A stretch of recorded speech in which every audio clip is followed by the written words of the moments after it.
नमस्कार मंडळी, मी रोहित बापट. माझ्या यूट्यूब चॅनलवर तुम्हा सगळ्यांचे स्वागत. मित्रांनो, आज 26 मार्च, आपल्या सगळ्यांचे लाडके कवी ग्रेस यांचा आज स्मृतिदिन. त्यांची आठवण म्हणून, त्यांना एक श्रद्धांजली म्हणून आज पुन्हा एकदा त्यांच्या एका कवितेचं रसग्रहण तुमच्यासमोर मी घेऊन आलेलो आहे.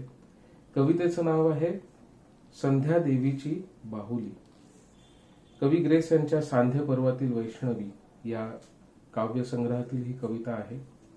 तर आधी आपण ही कविता वाचून बघूयात आणि त्यानंतर कविता वाचून झाल्यावर कवितेचा अभ्यास करताना माझ्या डोळ्यासमोर ज्या काही प्रतिमा आल्या, जी काही रूपकं आली आणि जे काही मला समजलं ते मी तुमच्या समोर मांडण्याचा प्रयत्न करणार आहे.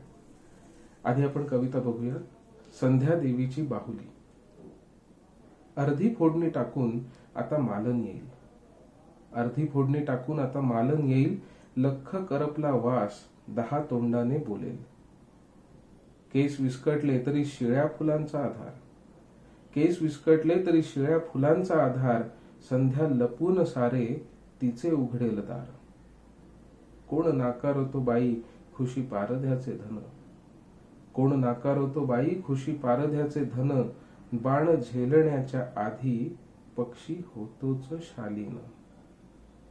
वारा पल्ल्याड रोखून तिच्या पावलांची घाई, माझ्या हातात पडेल श्वास पोळलेली जुई. अशी असते प्रतीक्षा मार्ग आडवी संसार, अशी असते प्रतीक्षा मार्ग आडवी संसार. अर्ध्या वाटीच्या पाण्याला वाटे आला महापूर, कसा पांघरू अनंत संध्या देवीची बाहुली, कसा पांघरू अनंत संध्या देवीची बाहुली. आता उचल वेगाने माझी सांडते सावली, आता उचल वेगाने माझी सांडते सावली. मित्रांनो, संध्या देवीची बाहुली हे शब्द वाचल्यानंतर पहिल्या ज्या काही कल्पना डोक्यात आल्या, पहिले जे काही विचार आले ते असे की कवी ग्रेस यांनी स्वतःच सांगितलेलं आहे की त्यांना संध्या कालाचं देणं लाभलेलं आहे. संध्याकाल, संधिकाल जो आहे त्याचं देणं त्यांना लाभलेलं आहे. आणि या संधिकालाची बाहुली म्हणजे काय, तर बाहुली म्हणजे एक प्रकारचं खेळण्याचं साधन आहे की ज्याच्याशी तुम्ही खेळू शकता, त्याच्याशी तुम्ही खेळत असता. जर हा विचार केला तर संधिकाल कोणाशी खेळते आहे, ग्रेस यांचा जर स्वतःबद्दलचा विचार जर आपण डोक्यात ठेवला तर संधिकाल कोणाशी खेळते, तर कवी ग्रेस यांच्या मनाशी आणि यांच्या कुडीशी खेळते. संध्याकाळ जी आहे ती त्यांच्या मनाशी आणि कुडीशी खेळते. त्यामुळे बाहुली जी आहे ती मला कुठे ना कुठे कवी ग्रेस हेच वाटतात. कवी ग्रेसच स्वतःला संध्या देवीची बाहुली समजतायत असं मला वाटतं. पुढे गप्पा मारायच्या आधी पुन्हा एकदा बऱ्याच जणांना असं वाटतं की हे बरोबर आहे, हे चूक आहे. तसं मी तरी समजत नाही. प्रत्येकाची कविता समजून घेण्याची आपापली एक पद्धत असते, संदर्भ वेगळे असतात. त्यामुळे चूक बरोबर यात न पडता कवितेचा आनंद घेता येतोय का वेगवेगळ्या पद्धतीने, आपण तो विचार करूया. तर बाहुली जी आहे ही कवी ग्रेस स्वतःला समजतात की संध्याकाळ त्यांच्याशी बाहुली सारखी खेळतीये. कधी नटवतीये, कधी सजवतीये, कधी लक्षच देत नाहीये, कधी तिला एकटंच सोडून दिलेलं आहे, कधी कडेवर घेतलेलं आहे. अशी संध्याकाळ त्यांच्याशी खेळत राहते. आणि याला आणखीन एक आधार जर द्यायचा झाला तर तो असा की क्षितिज जसे दिसते तशी म्हणावी गाणी, हे कवी ग्रेस यांनीच सांगितलं. संध्याकाळचं क्षितिज जसं दिसतं त्याप्रमाणे तुम्ही गाणं म्हणायचं असतं. थोडक्यात ते संध्याकाळ जी आहे ना ती आपल्या तालावर नाचवतीये या बाहुलीला. आणि हीच संध्याकाळ जी आहे ती आज संध्याकाळ पुन्हा एकदा त्यांच्या दाराशी, त्यांच्या वळचणीशी आलेली आहे. आणि मग कवी ग्रेस काय म्हणतात की अर्धी फोडणी टाकून आता मालन येईल. मालन या शब्दाचे 2 अर्थ आहेत. मालन म्हणजे माळी याची बायको असंही म्हणू शकतो, किंवा मालन म्हणजे संस्कृत मध्ये आणखीन एक अर्थ जो असा तो म्हणजे सुंदर स्त्री, पराकोटीची सुंदर स्त्री असा देखील एक त्याचा अर्थ आहे. तर दोन्ही अर्थांनी जरी बघितलं तरी आपण हे समजू शकतो की संध्याकाळ जी आहे अर्धी फोडणी टाकून आता मालन येईल. दिवस जो आहे, मालन दिवस हळूहळू जसा परिपक्व होत चाललाय, तसतसं संध्याकाळकडे झुकतोय.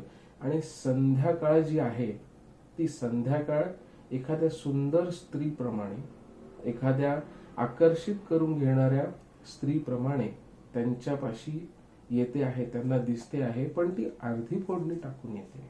आता ही अर्धी फोडणी कशाची? अर्धी फोडणी म्हणजे असं आहे की थोडक्यात आपण जर काही बनवायला घेतलं तर फोडणी टाकलेली आहे, काही गोष्टी टाकलेल्या आहेत त्यात, हळद मोहरी म्हणा, पण काही गोष्टी टाकायच्या राहिलेल्या आहेत. मग कडीलिंबाची पानं असतील, तिखट असेल, काही गोष्टी टाकल्यात, काही गोष्टी नाही टाकल्यात. दिवस अर्धा सरलेला आहे, अर्धा सरायचा आहे. कारण की संध्याकाळ नंतर जी येते ती म्हणजे रात्र.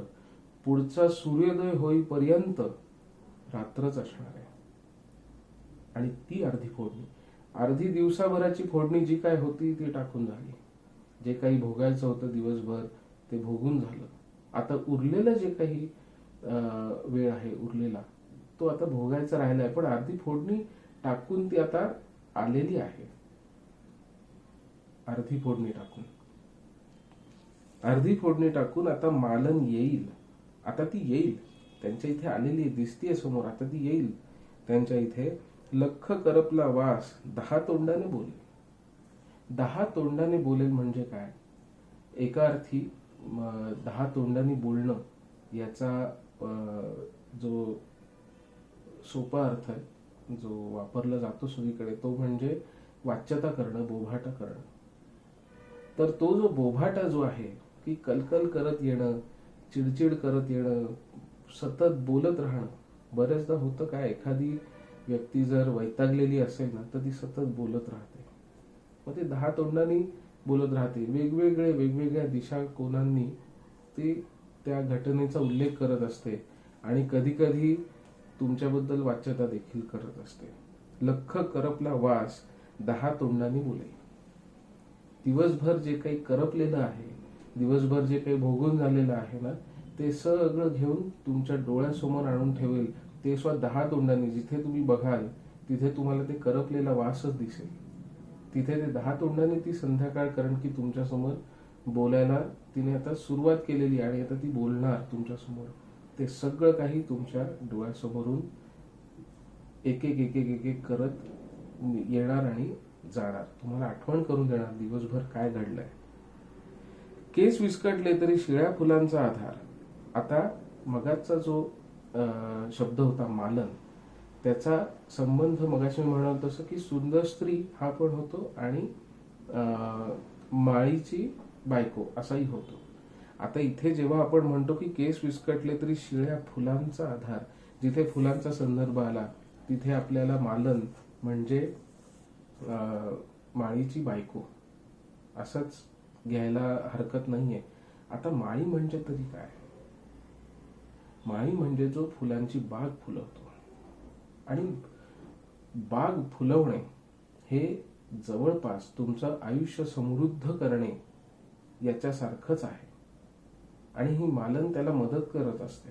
ही मालन सुद्धा तितकीच त्या बागेत राबत असते. खरं तर दिवसांनी तुमचं आयुष्य समृद्ध केलं पाहिजे, पण कवी ग्रेसच्या बाबतीत झालंय असं की अर्धी फोडणी टाकून ती मालन जी आहे, जिने बाग फुलवणं अपेक्षित होतं, ती आता लख करपलेले वास घेऊन येते. दिवसाभराची सगळी जी दुःख जी आहे ती तुमच्या समोर सतत सलग मांडत राहणार आहे. केस विस्कटले तरी शिळ्या फुलांचा आधार. केस विस्कटलेले असू देत, त्यांना शिळ्या फुलांचा आधार अजूनही आहे.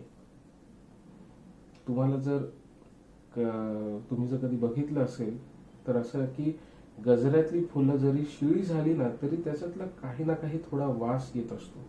सुवास म्हणू आपण त्याला, तो येत असतो. असं नाही की शिळी झाली फुलं म्हणजे संपूर्ण वास येणंच बंद झालं, तसं होत नाही. शिळा सुगंध असतो, पण तो असतो, थोडाफार का होईना सुगंध असतो.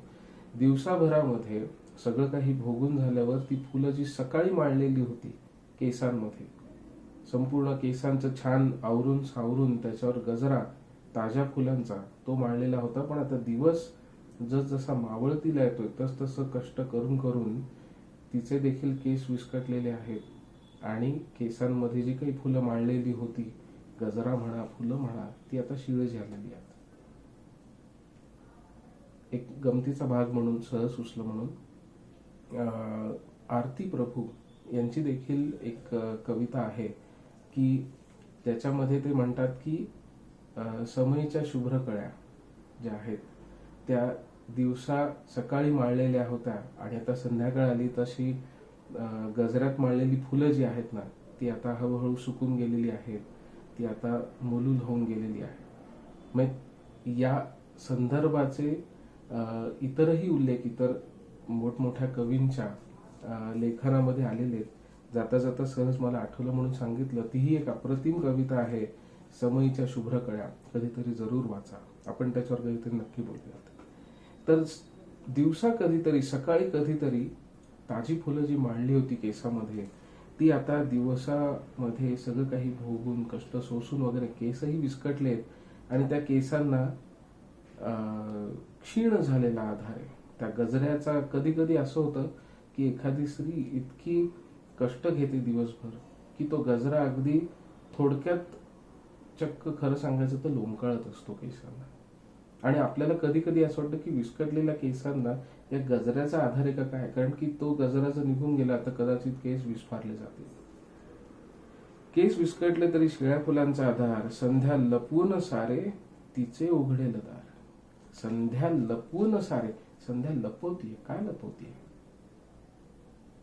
संध्या? काय लपवतीये? संध्येच्या पोटात काय असतं? संध्येच्या पोटात रात्र असते, रात्रीचा एकटेपणा असतो, ती पोकळी असते. तुझ्यासाठी मी काय नेमून दिलेलं आहे, तुझ्यासाठी मी काय ठेवलेलं आहे रात्री, ते न सांगता संध्या जी आहे ती दार उघडेल कोणासाठी तर या दिवसासाठी उघडेल.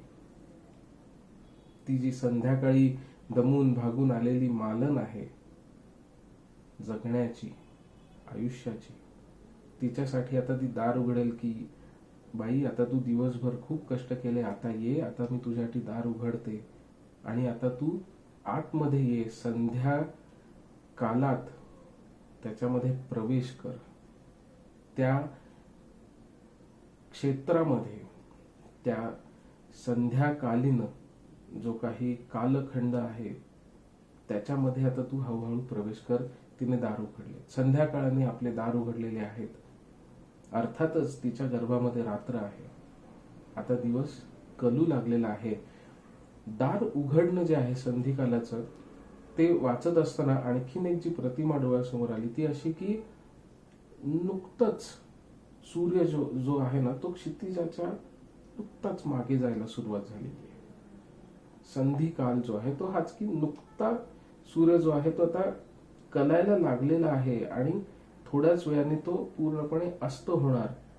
अस्त होणार म्हणजे काय, तो दिवस जो आहे, ती मालन जी आहे, तो दार उघडून संध्याकाळमध्ये प्रवेश करणार, त्या संधिकालामध्ये प्रवेश करणार आणि हळूहळू रात्रीच्या त्या पोकळीमध्ये शिरायला सुरुवात करणार. संध्या लपून सारे तिचे उघडेल दार. संध्या तिचे दार उघडेल रात्रीसाठी.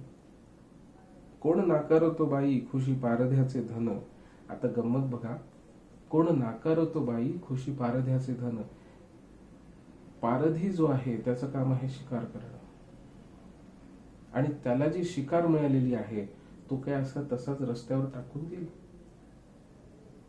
मिळालेली शिकार पारधी काय असाच सोडून देईल? शिकारी जो आहे तो असाच सोडून देईल? अजिबात नाही. त्यांनी मिळवलेली ती शिकार आहे. दिवसाने ही केलेली शिकार आहे. ही जी बाहुली आहे ना, संध्याकाळची बाहुली, संध्या देवीची बाहुली,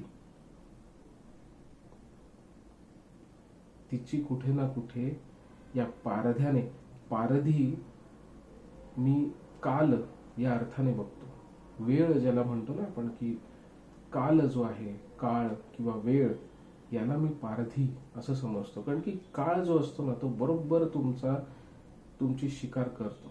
त्याची वेळ आली की तुमची शिकार ठरलेलीच आहे.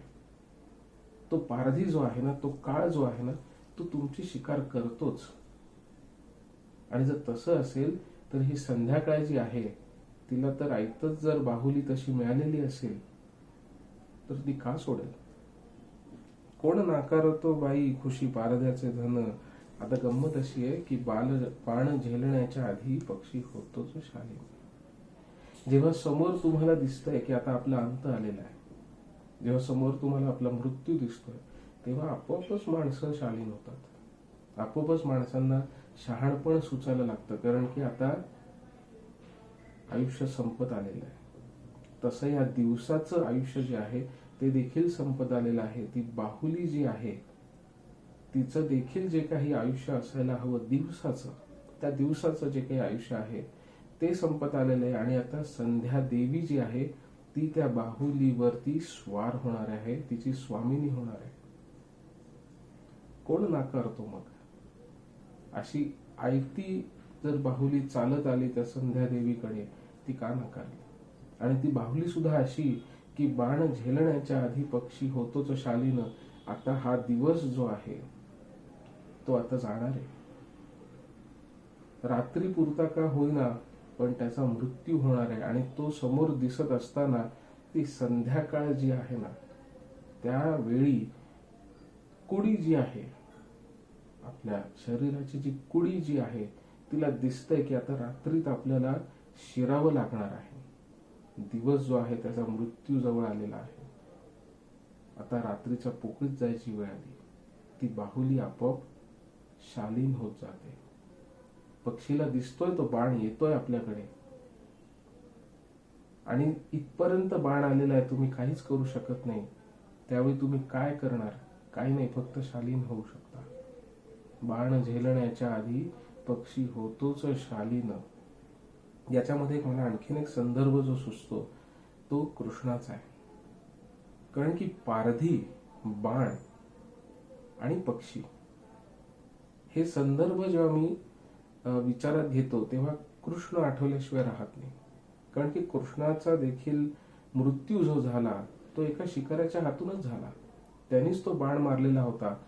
आता आख्यायिका अशी आहे की कृष्ण देव जे आहे, भगवंत जो आहे, तो या सगळ्या आयुष्याला कंटाळून की आता आपल्या जायची वेळ आलेली आहे, अशा वेळी संध्याकाळी एका खडकावर बसून एक पाय दुसऱ्या पायावर घेऊन असा घेऊन बसला होता की शिकाऱ्याला वाटेल की तिथे कुठला तरी सावज आहे. कृष्णाला माहित होतं आता आपला अंत समीप आलेला आहे. कृष्णाला हे दिसत होतं की आपल्या कुळाचा सर्वनाश झालेला आहे. कृष्णाला माहित होतं की आता इथून पुढे आपलं आयुष्य, आपली वाटचाल आता संपलेली आहे. आता आपली जायची वेळ झालेली आहे. त्यामुळे कृष्ण जो होता तो त्या खडकावर शांत बसून होता, स्तब्ध बसून होता. बाण झेलण्याच्या आधी पक्षी होतोच शालीन. प्रत्येक वेळी पारध्यानी बाण मारल्यावरच पक्ष्यांनी मेलं पाहिजे असं नाहीये. कधी कधी पक्षी सुद्धा त्या बाणाची प्रतीक्षा करत असतो. कशावरून कवी ग्रेस देखील या संधिकालाची प्रतीक्षा करत नसतील. कवी ग्रेस देखील या संधिकालाची प्रतीक्षा करत असतील की त्या संधिकालाने यावं, दार उघडावं आणि हळूहळू मला त्या पोकळीमध्ये, त्या अंधारामध्ये शिरू द्यावं. बाण झेलण्याच्या आधी पक्षी होतोच शालीन. वारा पल्ल्याड रोखून तिच्या पावलांची घाई. वारा पल्ल्याड रोखून तिच्या पावलांची घाई. ती जी रात्र आहे पलीकडची, ती त्या संधिकालाच्या गर्भात दडलेली आहे. आणि संधिकाल झपाट्याने, एखाद्या पारध्याने बाण मारावा तशी झपाट्याने या कुडीकडे येते, या बाहुलीला उचलून घेण्यासाठी येते. थोडक्यात कवी ग्रेस यांच्याकडे येते. कवी ग्रेस तिला बघत असणार आहेत त्या संध्याकाळला की ती घाईघाईने आपल्याकडे येते. संध्याकाळ, ती संध्या देवी जी आहे ती घाईघाईने येते. तिला आपली बाहुली उचलायची, ती बाहुली तिला उचलायची आहे. कारण की आधीच तिने 10 ठिकाणी बोभाटा करून झालेला आहे. करपलेले जे काही वास होते ते सगळीकडे बोलून झालेले आहे. दिवसभर सगळं काही बघून थकून झालेलं आहे. वारा पल्ल्याड रोखून तिच्या पावलांची घाई. पण वारा जो आहे ना, तो वारा सुटलेला आहे. जोपर्यंत वारा स्तब्ध होणार नाही तोपर्यंत त्या क्षणांची गंभीरता वाढणार नाही. ज्या संधी कालात वारा स्तब्ध असतो ती संधी काल जो आहे, ती संध्या जी आहे ती अधिक गहिरी होत जाते, ती अधिक गंभीर होत जाते. आणि इथे तर आपण बाण लागण्याचा आणि मृत्यूचा विचार करतोय, मग गंभीर तर झालंच पाहिजे. वारा जो आहे तो तिला येऊ देत नाहीये. थोडक्यात हळूहळू झुळझुळू वारा वाहतोय. वारा थांबण्याची देखील कवी ग्रेस वाट बघतायत की वारा तू जरा थांब, म्हणजे काय होईल, संधी करायला जरा पटकन येता येईल. ती गंभीरता जी आहे ती शालीन व्हायला आणखीन मदत करेल. माझ्या हातात पडेल श्वास पोळलेली जुई. वारा पल्ल्याड रोखून तिच्या पावलांची घाई. माझ्या हातात पडेल श्वास पोळलेली जुई. त्या संधिकालाला येऊ दे, म्हणजे माझ्या हातात ती पोळलेली जुई जी होती ती माझ्या हातात पडेल. ती निर्माल्य जे आहे ते माझ्या हातात पडेल. सकाळी टवटवीत फुललेली जुई जी होती, दिवसभर ती केसामध्ये त्या मालंनी माळलेली होती. आता दिवसभर करपून करपून दुःख भोगून तिचे केसही विस्कटलेले आहेत. ती फुलं देखील आता शिळी झालेली आहेत. आणि आता ती संध्याकाळ येऊ दे, माझ्या हातात फक्त आता ती पोळलेली जुई माझ्या हातात येईल. तेवढं फक्त पहा, संधिकाळाला ते निर्माल्य मला मिळू देत, ते निर्माल्य मला मिळू देत. अशी असते प्रतीक्षा, मार्ग अडवी संसार. ही प्रतीक्षा अशी असते, संधिकाळाची प्रतीक्षा. मला माझ्या त्या अंधारात शिरू देण्याची प्रतीक्षा ही अशी इतकी क्रूर का असू शकते? क्रूर हा शब्द कवितेत नाहीये, पण मी ज्या अर्थाने समजलो ते मी तुमच्या पुढे मांडतो की ही क्रूर प्रतीक्षा आहे. माणसाला, त्या पक्षीला बाण येतोय, त्याला दिसतोय मृत्यू आहे, पण त्याला मृत्यू येत नाही, तो नुसताच जखमी झालाय, नुसताच घायाळ झालाय. हे जास्त वाईट आहे.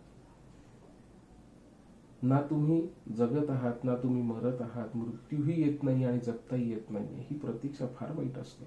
ही प्रतीक्षा अशी का आहे? तो वारा जो आहे तो संध्येला रोखून आहे तिकडे क्षितिजावर कुठेतरी. वाऱ्या जरा थांब, संधिकालाला येऊ देत, त्या संध्या देवीला तिच्या बाहुलीला उचलू देत एकदाची. कारण की जुईची देखील आता ती पोळून गेलेली आहे, तिचं निर्माल्य झालेलं आहे, करपून गेलेली आहे ती. अशी असते प्रतीक्षा. ही काय प्रतीक्षा अशी? ही जीवघेणी प्रतीक्षा आहे. मार्ग अडवी संसार. आता एक तर झालं की ही प्रतीक्षा मी करतोय, या अंधाराची प्रतीक्षा करतोय की संध्या देवी येईल, बाहुलीला उचलेल आणि आपल्या घरात घेऊन जाईल. कारण की तिने दार तर आधीच उघडून झालेलं आहे. दार उघडेल आणि ती अंधारात त्या बाहुलीला घेऊन जाईल.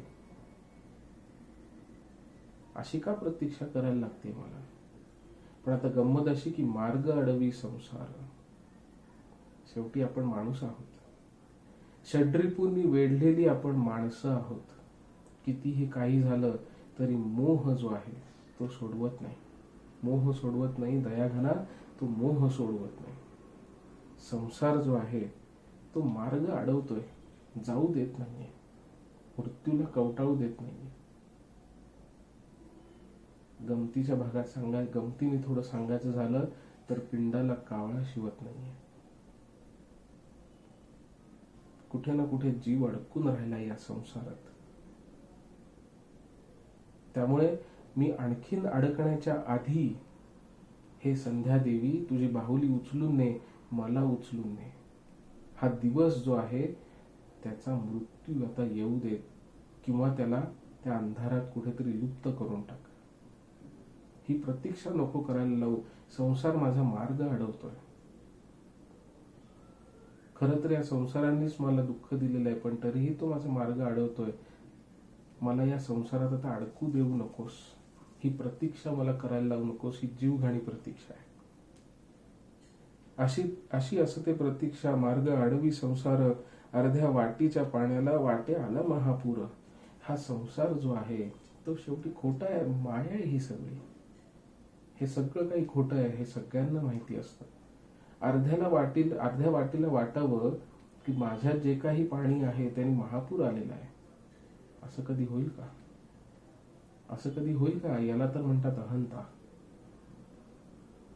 ही अहंता जोपर्यंत टिकून आहे तोपर्यंत जगण्याची आस टिकून आहे.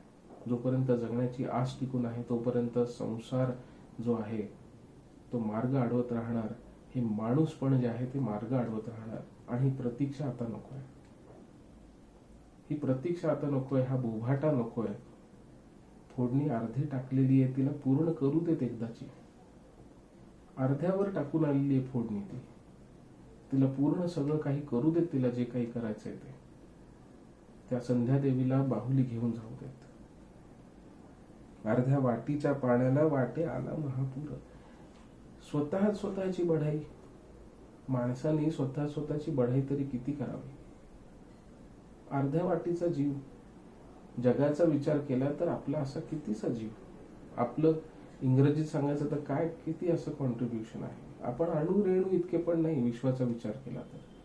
तरीही आपल्याला स्वतःचीच बढाई करावीशी वाटते. अर्ध्या वाटीच्या पाण्याला वाटे आला महापूर. आपल्याला वाटतंय स्वतःचीच बढाई. किती वेळ करणार स्वतःची बढाई. आता ही बढाई सोसवत नाही.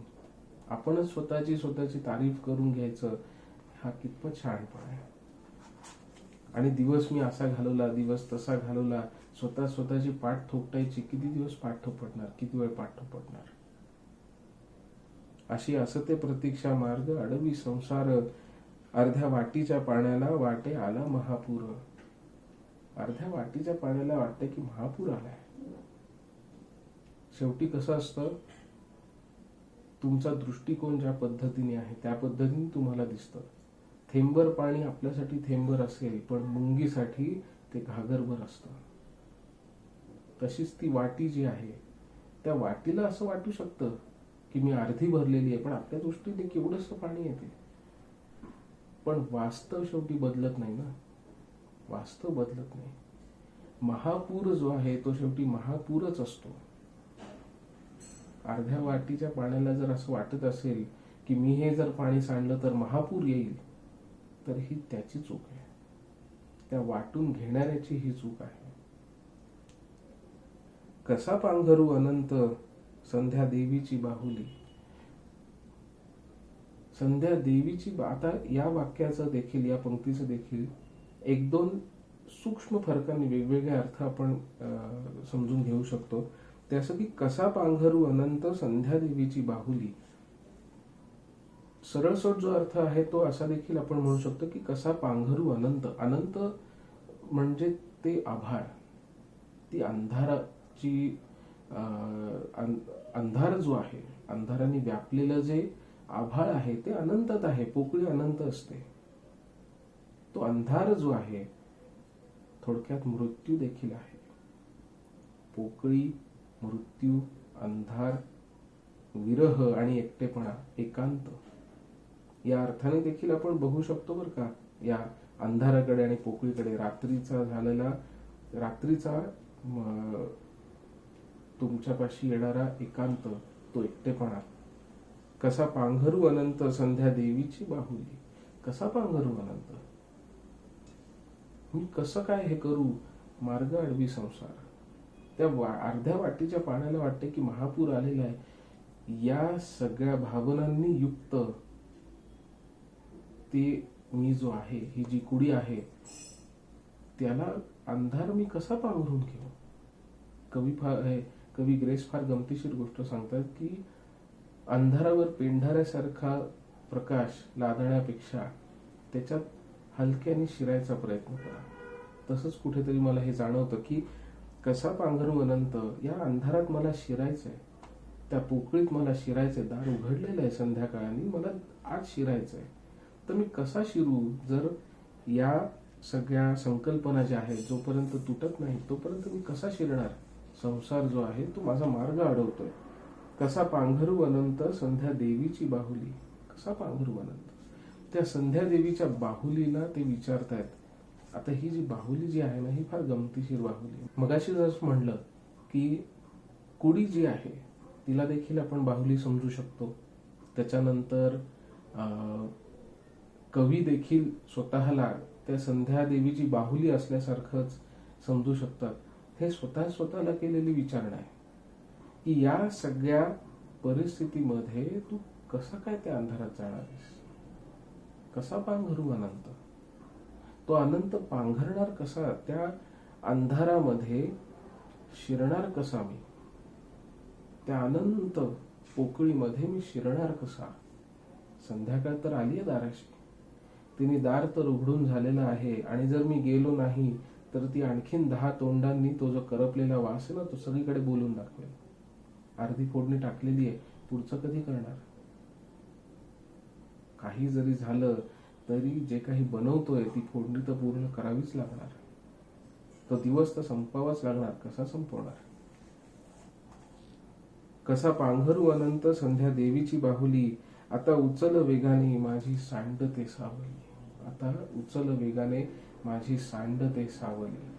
सावली सांडणं हा देखील किती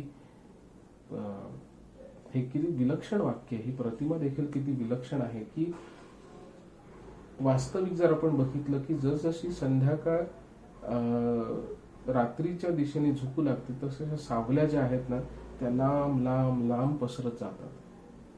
कधी कधी असं वाटतं की ही सावली सांडून गेली का काय. पाणी जेव्हा कधी जमिनीवर सांडतं तेव्हा त्याचा एक ओघळ झालेला असतो, लांब लांब ओघळ जात असतो सांडल्यासारखा. तर ते आधी डोळ्यासमोर आलं की अरे सावली जी आहे संध्याकाळी ना ती अशी सांडल्यासारखी वाटते, अशी पसरल्यासारखी वगैरे.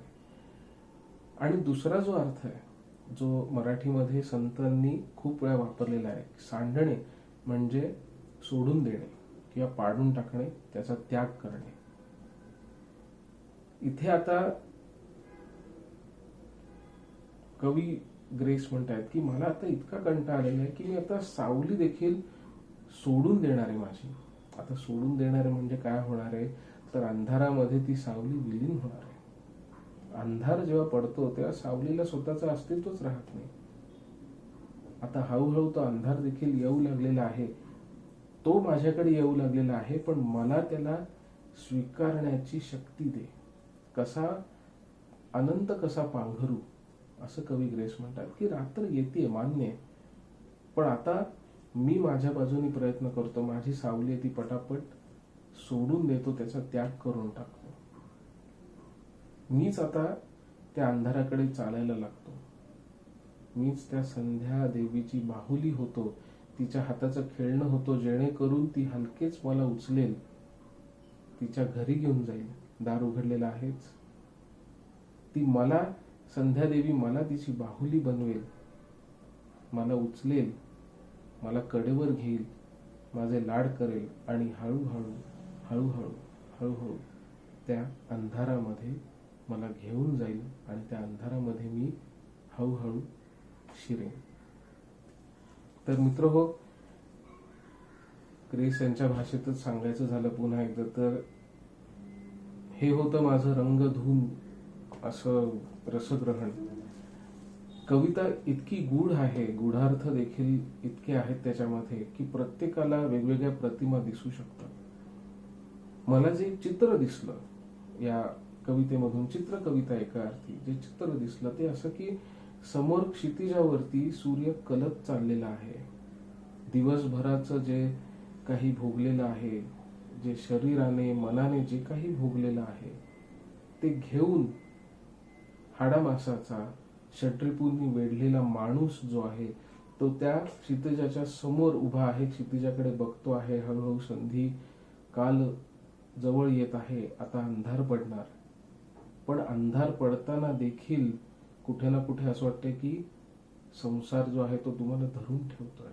कुठेतरी तो मोह आहे की परत मला यायचंय. पण शरीर जे आहे त्याला आता दिसतंय समोर की आता ही पोकळी येणार, आता हा एकटेपणा येणार, हा अंधार जो आहे तो येणार. मग आपण त्याच्याशी भांडण करण्यापेक्षा, त्या बाणाशी जे आहे भांडण करण्यापेक्षा बाण झेलण्याच्या आधी पक्षी होतोच शालीन. आपण शालीन व्हावं आणि त्या संध्यादेवीची बाहुली व्हावं. तुला तसं करायचंय तर तसं, तुला असं करायचं तर असं.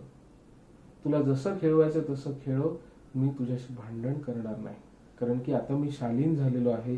तू जिथे नेशील तिथे मी जाईन, तू जिथे नेशील तिथे मी जाईन. तर मित्र हो, हे होतं कवी ग्रेस यांच्या संध्या देवीची बाहुली या कवितेचं रसग्रहण. पुन्हा एकदा हे रसग्रहण माझ्यातर्फे, या चॅनलतर्फे आणि आपल्या कुटुंबातर्फे कवी ग्रेस यांना एक श्रद्धांजली म्हणून. कवी ग्रेस यांच्यासारखे कलावंत वारंवार जन्माला येत नाहीत. त्यांनी आपलं आयुष्य जे आहे ते प्रतिमांनी, अर्थांनी, थोडंफार दुर्बोधतेने देखील समृद्ध केलेलं आहे. आणि त्यांची आठवण सदैव आपल्याला येत राहील. आणि ते आपल्यातच आहेत, ते गेलेले नाही, हे देखील मनाला सतत वाटत राहतं. तर पुन्हा एकदा कवी ग्रेस यांना आपण श्रद्धांजली देऊ, त्यांना शतशः नमन. पुढच्या वेळी पुढचा कुठला तरी व्हिडिओ, पुढचा कुठला तरी विषय, पुढचा कुठली तरी कविता घेऊन मी तुमच्यासमोर येईन. तोपर्यंत धन्यवाद.